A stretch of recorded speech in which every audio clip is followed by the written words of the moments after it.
우리 더 가게 앞서가지고 그림에는 없지만은 네. 왜 우리 국민 1인당 무슨 뭐 변호사 수 뭐 이런 거 따져보면서 적정한가 이런 거 좀 얘기도 하고 그러는데 혹시 국민 1인당 판사 수 뭐 이런 지표도 혹시 있습니까? 그런 것도? 정작자들 맨날 하는 거 있잖아요. OECD 비교. 네.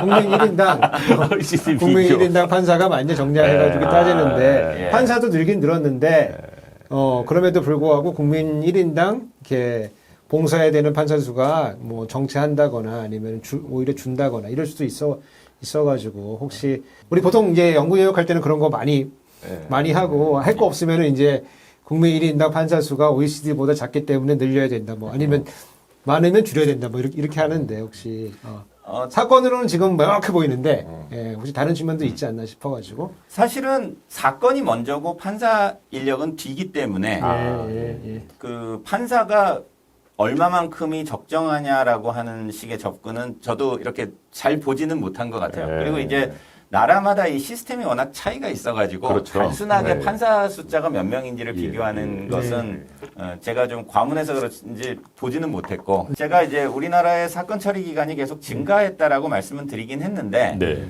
그렇다고 해서 우리나라가 현재 사건 처리가 OECD 기준으로 굉장히 느리냐 네. 이런 건 전혀 아니다. 아, 예. 오히려 우리나라는 세계적인 기준에서 봐서는 사건 처리가 상대적으로 빠른 측면이 있습니다. 아무리 지금이 적정한 수준에 있다고 하더라도 이게 계속 늘어나는 거는 우리가 진단을 해봐야 되고 문제가 뭔지 확인을 해야 되는 네. 측면이 있으니까 네.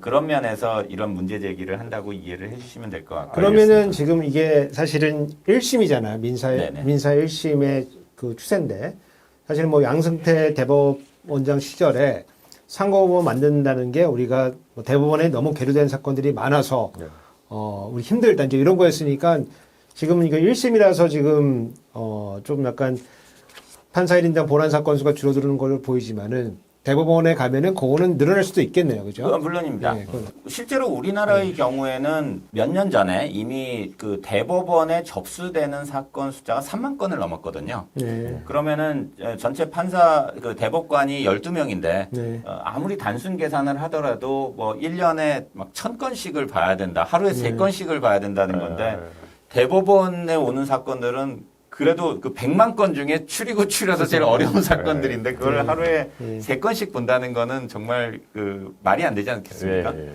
그러다 보니까 이제 이 문제를 어떻게 해결하느냐라는 것이 또 문제가 됐고 그것이 추적을 해보면 아까 언급하신 것처럼 뭐 박근혜 정부 당시에 사법농단 사태와 이제 연결이 되는 측면이 있는 거죠. 당시에 이제 이렇게 사건이 대법원에 너무 많이 몰리니까 이거를 해결하기 위해서 상고법원을 만들어야 되는 이제 이런 문제들이 그때 제기가 됐고 그 부분을 추적을 하자면 이런 그 사건이 지나치게 많아지는 것과 사실은 관련이 있었던 일이라고 이해를 하시면 될 것 같습니다. 그러니까 이제 전반적으로는 판사의 로드는 이제 줄어드는데 상급심으로 갈수록 그게 조금 더 늘어나는 또 뭐 그 로드가 너무 줄어든다고만 할 수 없는 게 아까 말한 질적 측면 또 질적인 고려해 측면이 보니까 있으니까, 예. 뭐 옛날에 조속 재판하다가 지금 뭐 또 보다 더 공정하고 뭐 네. 그렇죠. 신중한 재판일 수도 있고 사건이 복잡해졌을 수도 있고 하니까 너무 이렇게 법원을 적대시하는 표현을 안 법원 해주셨으면 사랑합니다. 좋겠어요. 법원 사랑합니다.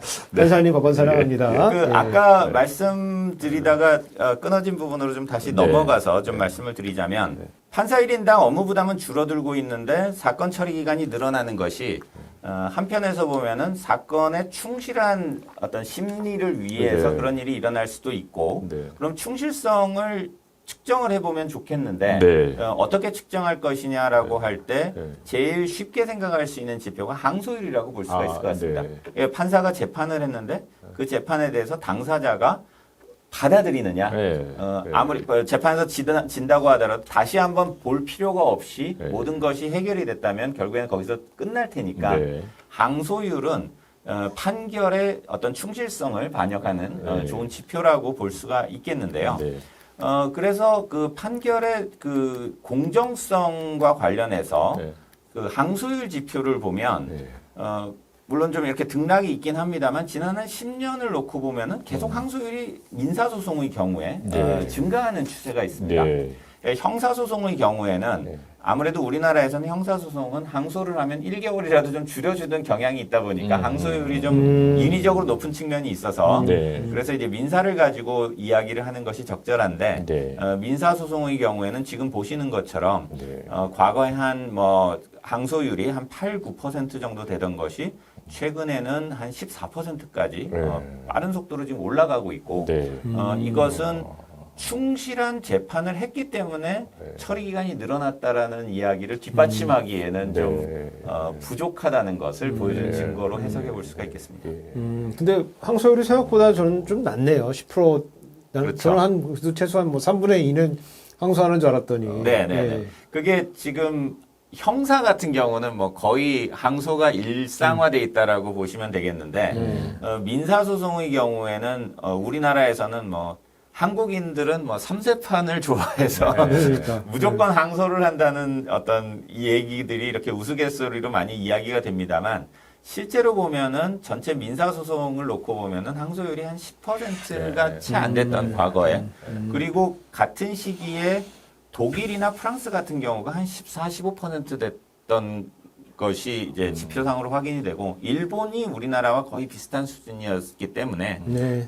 우리나라의 항소율이 뭐 비정상적으로 높다. 그래서 이제 사건이 많다라는 것은 사실과는 다른 이야기라고 할 수가 있겠습니다. 그러니까 저기 1심이 뭐 조정이나 이런 것도 다 들어가는 거겠죠. 저거는 이제 분모를 예. 전체 사건으로 놓느냐 판결이 된 사건으로 놓느냐에 따라서 항소율을 이제 네, 측정을 다 해볼 필요가 있을 것 같고요. 네. 그래서 여기에 보시면은 파란 선은 전체 사건이고 네. 그 중에 이제 조정이 된 사건을 빼고 측정한 것이 노란 선, 그 주황색 선인데 두 가지 모두 비슷한 추세를 보이고 그러네. 있다고 이해하시면 되겠습니다. 그래서 이제 결론적으로 말씀을 드리면 판사들의 업무 부담은 아주 단순하긴 하지만 전체 사건 수를 판사 인력으로 나눈 1인당 사건 부담은 줄어들고 있는 추세가 뚜렷한데도 불구하고 네. 신속성과 공정성은 지난 10년 동안 모두 악화가 되고 있다는 이거는 제일 처음에 서두에서 말씀드린 이 삼각난제를 벗어나는 방향으로 지금 움직이고 있다. 셋 중에 두 개는 좀 어떻게 안정이 되든가 나아지고 있어야 되는데 그렇죠. 그것도 아니고 모든 지표들이 다 안 좋아지는 방향으로 가고 있다면 그것은 뭔가 행정에 있어서 이 문제가 있는 거로 해석을 해볼 수가 있는 것이다라는 것입니다. 그래서 이제 이 문제를 어떻게 이해할 것이냐가 제가 오늘 나와서 이제 말씀을 드리는 내용입니다만 어떤 원인이 뭐다? 네. 어떻게 해결을 해야 된다는 말씀을 드리기보다는 제가 지금 상황에서 말씀드릴 수 있는 것은 이런 문제가 있다. 그러니까 이 문제를 좀 파악하려는 노력이 필요하다가 현재로서는 제가 말씀드릴 수 있는 최선이다라고 하겠습니다. 안타깝게도 현재 우리나라의 경우에는 법원에서 그러한 노력까지를 한다고 보기에는 좀 모자라는 것이 아닌가. 조금 더 경제학자적 입장에서 보면은 더 많은 데이터들을 분석을 하고 원인을 이제 심층적으로 좀 분석을 해봐야 될 것 같은데 왜냐하면 이런 현상이 나타난다라는 것은 어떤 딱 이것 때문에 이런 일이 발생했고 그거만 고치면 이 문제 다 해결된다가 아니라 굉장히 복합적인 원인에서 일어날 가능성이 많고 그럴 때일수록 원인을 하나하나 체크해보고 조심스럽게 접근을 해야 되는데 그러지 않고 있는 것 같다는 느낌 때문에 안타깝고 그래서 이제 제가 이렇게 어떤 면에서는 좀 목소리를 높여서 이런 문제들을 좀 이렇게 환기하려고 하는 그리고 것입니다. 이제 보통 이제 일반적인 이제 학자들이 연구하면은 최근 5년 뭐 10년 이렇게만 보고서 이 변동을 보고서 뭐 여러 가지 판단을 내리게 되는데 이제 김도열 교수님은 이제 경제사 전공이시니까 그래도 뭐 30년, 40년 이렇게 긴 안목에서 봤을 때 우리의 지금 법원의 추세가 어떤지 이걸 보여주니까 좀 더 설득력이 좀 있는 것 같고 그리고 법원이라고 하는 거는 그냥 일반적인 뭐 재정사업이나 이런 걸로 움직이는 게 아니고 완전 법 제도로 완전 움직이기 때문에 그걸 바꾸지 않으면은 또 이것도 바꾸기 어렵다는 그런 약간 정책적 함의가 있을 것 같아요. 예. 그 개선과 관련해서 저도 보니까 굉장히 궁금해지기도 하고 그런데요. 그 통상적인 사람들의 평가도 그렇고 저도 약간 그런 느낌이 좀 있습니다. 그 판사님들 한 분 한 분의 퀄리티는 과거와 비교도 할 수 없을 만큼 그 법적 지식이라든지 그 좀 더 신중한 판결을 하려는 노력이라든지 이런 건 저는 그냥 개선되어 있다고 있다. 이거는 그 법률가들 사이에서는 되게 널리 알려져 있고 저도 뭐 사실은 그거는 뭐 이렇게 굳이 이견은 없고 그런 느낌을 갖고 있거든요. 그럼에도 불구하고 저게 이제 말하자면 데이터로 우리가 보니까 시스템 전체로는 뭐 사실은 어느 것 하나 다 이렇게 썩 만족스러운 방향으로 현재는 가고 있지는 않는 것 같은데 라는 느낌을 약간 주잖아요. 그래서 그러면 이제 이런 문제가 있으면 김도열 교수님 생각하시기에 이 문제 누가 해결해야 되는 겁니까 일단? 첫 번째로 말씀드릴 것은 사건 처리 기간이 늘어나는 게 왜 문제냐? 네. 저것이 저런 분쟁 당사자들에게는 많은 경제적 피해를 혹은 형사 사건과 관련된다고 한다면은 네. 자유를 이렇게 잃고 뭐 이런 것 때문에 생기는 많은 정신적 고통을 수반할 수 있기 네. 때문에 뭐 그냥 빠른 것이 목적이 돼서는 안 되지만 너무 늘어지지 않도록 해야 되는 것은 재판을 하는 데 있어서 매우 중요한 일이다. 네. 더 나아가서는 현재 우리나라의 예를 들어서 2022년 기준으로 봤을 때 전체 민사소송의 소송 가액이라고 그러죠. 네. 분쟁 대상이 되는 네. 그런 액수가 뭐 한 40조, 50조 정도가 되는데 그럼 네. 전체 GDP 대비로 보더라도 우리나라 전체 GDP가 2,100조, 2,200조 정도 되니까 결코 적지 않은 자산이 네. 이렇게 자유롭게 활용이 안 되고 네. 그로 인해서 생기는 굉장히 큰 피해가 발생하고 있는 네. 것이니까 네. 그래서 이제 신속성이 현재는 아주 나쁜 수준은 아닐지 몰라도 더 악화돼서는 안 된다라는 측면에서 접근을 해야 될 것 같은데 네. 그러면은 법원에서 어떻게 접근하는 것이 바람직하겠느냐라고 한다면은 그 부분에 들어갔을 때 굉장히 좀 이게 이야기가 좀 어려워지기 시작을 합니다. 네. 이 문제는 우리나라의 어떤 가장 근본적인 정부 구조.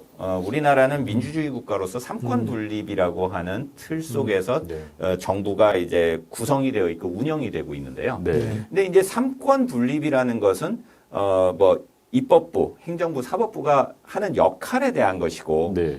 근데 이제 이걸 운영하는 측면으로 들어가면 좀 다른 모습을 보실 수가 있습니다. 네. 그건 뭐냐면은 사법부도 운영을 하려면 예산이 있어야 되고, 네. 인력이 있어야 되고, 운영을 하는데 여러 가지가 필요한데, 예. 그거를 법원에서 직접 그 수입을 얻어다가 예. 이렇게 살림을 사는 건 아니거든요. 네. 매년 법원의 예산이 2조 정도가 되는데 그 2조 정도의 예산을 확보하고 늘리려면은 국회에도 가야 되고 그다음에 이제 행정부에 가서 기획재정부에도 가서 우리가 올해는 이런 예산이 필요합니다. 더 늘려주십시오. 이제 이런 이야기를 해야 되는 거죠. 예. 그런데 원천적으로 삼권 분립이라고 하는 어떤 시스템은 그런 것들을 할 수 있는 어떤 이야기를 할 수 있는 통로랄까? 아니면은 정규적인 메커니즘이 잘 작동하기엔 다소 좀 껄끄러운 측면이 있습니다. 그러다 보니까 현재는 법원에서 이제 국회에 이제 파견을 판사들이 네. 간다든가, 예. 아니면은 이제 이렇게 그 법원 행정처에 있는 판사들이 그 행정을 보는 판사님들이 이렇게 예산 처리되면은 기획재정부의 그 법원 예산을 담당하는 데 가서 막 설명을 하고 이제 이런 그런 일을 거죠. 해야 되는데 네. 그 과정이라는 것이 다른 부처들과 비교해 보면 이렇게 좀 담이 있고 좀 매끄럽게 될 수 있는가 좀 어려운 이런 부분들이 있어서 이것이 이런 문제들을 좀 해결하는 데 있어서는 많은 좀 장애가 있다. 더 나아가서는 뭐 예산 문제도 그렇지만은 판사 인력을 놓고 보더라도 판사 인력은 우리나라에서는 그 판사 정원법이라는 것에 의해서 정원을 정하도록 돼 있거든요. 그런데 그 이야기는 바꿔 얘기하면은 국회에 가서 정원을 늘리려면은 판사 정원을 바꿔야 되는데 그런 것들을 하려면은 또 많은 판사님들을 또 만나야 되는데 이게 과연 적절한 일이냐 이런 것들을 쉽게 이렇게 법원이 그럼 로비를 해야 된다는 거냐라는 어려운 좀 딜레마에 빠져 있는 측면이 있다라고 할 수가 있겠습니다. 그러니까 예컨대 뭐 법원이 뭐 예컨대 판사 수를 우리가 정하겠다. 우리 정원에 의해서 자체적으로 정하겠다. 그것도 좀 이상할 것 같고 예산을 우리가 마음대로 거둬서 쓰겠다. 이것도 이상할 것 같고 그래서 어느 선이 이제 적절하냐, 그런 문제는 있겠지만은 저는 지금 같은 구조가 너무 이상하게 들리지는 않거든요. 네. 다만 이제 그 예산을 필요로 하는 법원 행정처에서 이게 자기 목표를 달성하기 위해서 개별 판사들한테 어떤 식으로 영향을 미친다. 재판에. 그러면 이제 그게 가능하다 그러면 이제 그거 이제 큰 문제인데 사실은. 네. 그게 이제 사실은 지난 우리 뭐 사법농단에서 나왔던 이제 그런 현상들일 것 같은데 그래도 뭐 양으로 음으로 만약에 예산이 필요하게 되면은 뭐 명시적은 아니지만은 또 암묵적으로 또 영향을 좀 주고 싶고 막 그러겠죠. 거기서 사람 사는 데 그러니까. 두 가지 차원이 있는데 지금 말씀드린 것처럼 법원 입장에서 봤을 때 어떻게 입법부와 행정부가 소통할 것이냐는 것이 당연히 지금 뭐 정기적인 통로들은 다 있습니다. 그거는 당연히 있지만 우리가 행정을 하다 보면 원활한 소통이라는 것은 그런 정기적인 통로로만은 되지 않는데 그 정기적인 통로를 조금이라도 벗어나는 것은 우리나라의 법원은 당연히 이제 그런 공정성과 그 다른 부처로서부터의 독립성이라는 측면에서 매우 좀 논란의 여지가 생길 수 있다 보니까 그런 것이 잘 안 되면은 예산을 이렇게 확보하는 이런 과정들에서 여러 가지 이제 부작용이 있을 수 있다는 것을 제가 이제 언급한 것이고요. 그러면은 반대로 방금 전에 우석진 교수님이 말씀하신 것처럼 그럼 법원은 자치를 하자는 것이냐? 그건 저도 그런 이야기를 하는 것은 아니죠. 단지 어떤 식으로 이 문제를 이제 접근을 해야 되느냐의 문제로 들어갔을 때 근본적으로는 그러기 때문에 법원에 조금 더 현재의 문제들을 정확하게 파악하는 분석과 그런 증거들이랄까 이제 이런 것들을 확보하는 작업들이 굉장히 필요한 것 같습니다. 예를 들어서 제가 지금 보여드린 이 그림들을 들고 만약에 법원에서 기획재정부에 가서 더 많은 판사들을 뽑아야 현재 사건 처리 기간이 늘어나는 걸 막을 수 있다 그러면 기획재정부에서 아니 판사 1인당 사건 숫자가 줄어드는데 무슨 얘기를 하는 거냐? 그러면은 법원에서는 답답할진 모르지만 거기에 대한 답이 없다 보니까 바꿔 얘기하면 실제로 무슨 일이 일어나는지 제가 지금은 말씀을 안 드렸습니다만 실제로는 지난 한 3년, 10년 동안에 우리 사회가 굉장히 복잡해지고 경제 문제도 복잡해져서 사건 하나당 복잡성이 과거에 비해서 지금 굉장히 늘어나서 그럴 것 같아요. 그럴 것 그러니까 같아요. 사건 수를 단순하게 개수가 아니라 질까지를 반영하면은 오히려 판사 1인당 사건 부담은 늘어나고 있는 것일 수도 있는 거 아니지 않습니까? 그러니까 그거를 근데 가가지고 아무리 예산 당국에 가가지고 이게 사건의 질이 높아지고 있습니다라고 얘기해봤자 해결이 안 되면은 좋은 지표를 만드는 일을 다른 부처 같으면 했겠죠. 근데 법원 같은 경우는 아직까지는 그런 노력이 굉장히 부족하고 그런 방향으로의 노력을 많이 좀 할 필요가 있고 그런 면에서는 저 같은 경제학자들과의 저도 이제 법원과 많은 일들을 하고 소통을 하고는 있습니다만 좀 더 많은 노력이 필요하지 않을까 하는 생각이 듭니다. 근데 이런 발표하시면 법원에서 안 좋아하실 것 같은데. 네, 1심이라서 그렇고 항소심하고 이제 상고심은 다르다. 거기가 필요하다.